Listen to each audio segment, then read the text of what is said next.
예, 두 번째 소주제는 이제 세리 레이의 부르심입니다. 예수님은 중풍병자의 죄사함과 병고침의 사역을 마치시고 세관에 앉아 있었던 세리, 예, 세금을 걷는 자죠. 세리 마태를 보고 나를 따르라고 말씀하셨습니다. 예수님에 대한 평판은 세리 마태도 이미 들었겠지만 그래도 이렇게 면대면으로 첫 만남에서 나를 따르라는 예수님의 말씀에 순종하여서 그 자리에서 일어나 예수님을 따라갔습니다. 예수님은 마태의 집에 가셨고 예수님을 따르던 제자들과 많은 세리와 제자들도 마태의 집에 들어왔습니다. 이 세리 마태의 집이 상당히 컸던 것으로 보여집니다. 지금 우리 여기 예배당 다 들어와도 10명밖에 못 들어오잖아요. 그죠? 근데 여기 많은 사람이 들어온다고 하니까. 예, 그죠? 그리고 여기 보시면 예수님의 제자들뿐만 아니라 많은 세리와 죄인들도 마태의 집에서 같이 앉아서 음식을 먹었기 때문에 제가 집이 크다고 예상을 한 겁니다. 그리고 2000년 전에 유대인들이 앉아서 음식을 먹는다는 것은 우리가처럼 이렇게 의자에 앉아서 먹는 게 아니고요.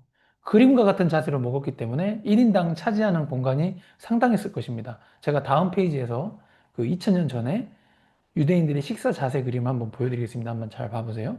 이렇게 먹었어요. 이렇게 누워서. 그러니까 공간이 어마어마하게 필요한 거죠. 이게 다 누워서 먹어야 돼. 이런 식으로 먹으니까. 그러니까 한국식으로 우리가 앉아서 먹는 것이 아니라 거의 반쯤 누워서 식사를 했습니다.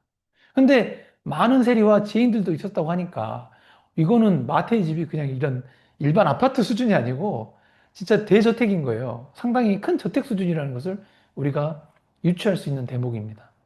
당시 이스라엘은 로마 제국의 지배 아래 있었음을 감안하면은 마태와 같은 세리들은 결국 같은 민족인 유대인들로부터 세금을 걷어가지고 로마 제국에 바치는 역할을 했기 때문에 유대인들은 세리들을 좋게 생각하지 않았습니다. 그러니까 그러나 세리들은 재산을 많이 축적할 수 있었습니다. 일제 치하에 있던 한국의 상황과 굳이 빗대 보자면은 세리들은 대표적인 친일파, 예, 친일파 같은 존재였던 것이죠. 딱 느낌이 오시죠? 한국은 1945년 8월 15일 강복했지만 지금 2025년, 예, 2025년이 된 지금도 친일의 잔재를 청산해야 한다는 목소리가 나오는 것을 보면은 이 식민지 시대의 매국노들에 대한 나쁜 감정은 쉽게 사라지지 않는다는 것을 알 수 있습니다. 그러니까 예수님은 매국노를 제자로 부르신 거예요. 쉽게 말하면.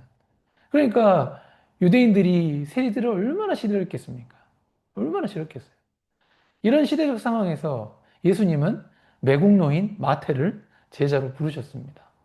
이렇게 되니까 바리새인들이 다음과 같이 반응합니다. 한번 같이 읽어보겠습니다. 바리새인들이 보고 그의 제자들에게 이르되 어찌하여 너희 선생은 세리와 죄인들과 함께 잡수시느냐. 그죠? 왜 매국노하고 식사를 하냐 이거예요. 왜 친일파랑 식사하냐. 아주 그냥 미워 죽겠다 그냥. 여기 보시면은 바리새인들이라고 이렇게 복수형으로 적혀 있습니다. 그러니까 한두 명이 아니고 여러 바리새인들이 그의 제자들에게 한 명이 아니고요. 여러 명이 여러 바리새인들이 그의 제자들에게 어찌하여 너희 선생들은 세리와 죄인들과 함께 잡수시냐고 이렇게 물어봤던 거죠. 그럼 이게 예수님 귀에 들어가겠어요, 안 돼요?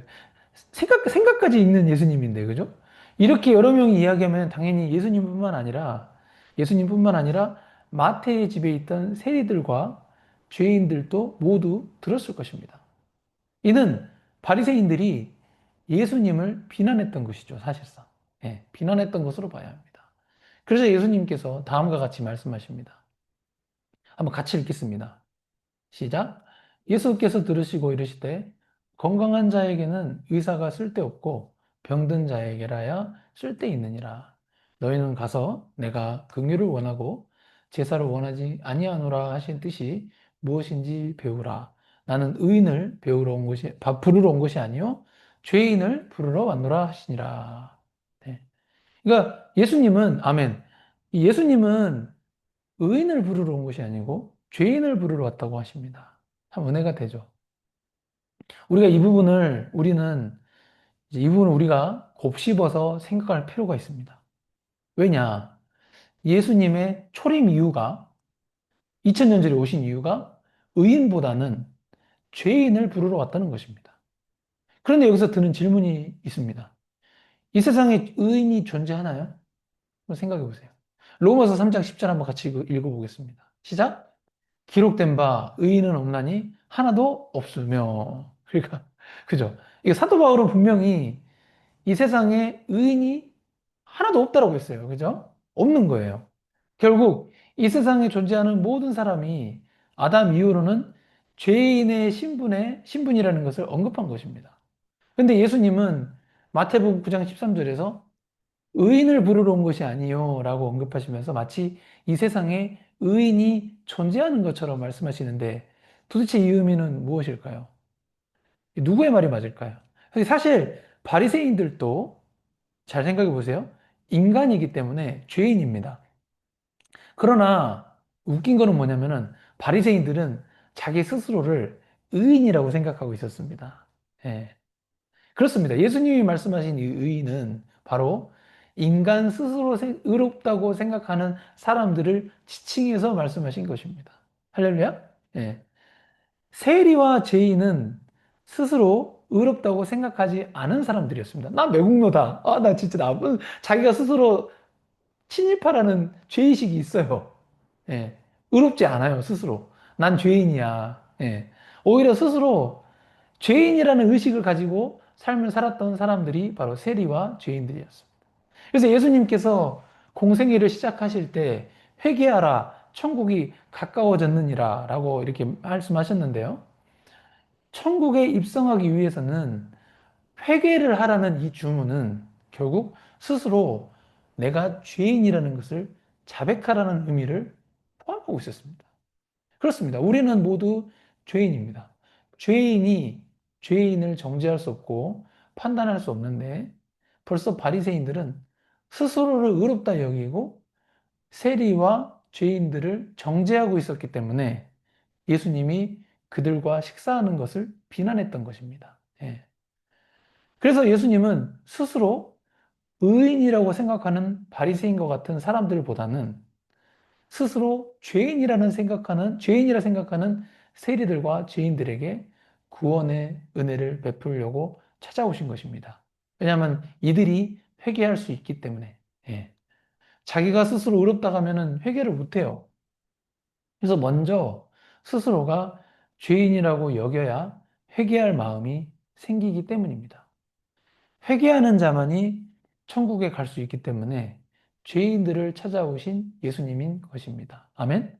네, 그렇습니다. 우리가 교회에서 신앙생활을 오래 하다 보면은 어느 순간 예수 그리스도의 구원의 은혜를 잊어버리고 이 상대방을 판단하고 정죄하는 생각과 말을 하게 될 수 있습니다.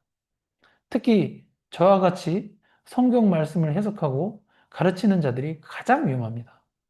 하나님의 말씀을 선포하는 사람이야말로 바리새인들처럼 스스로 의롭다는 착각에 빠지기 쉬운 가장 쉬운 사람입니다.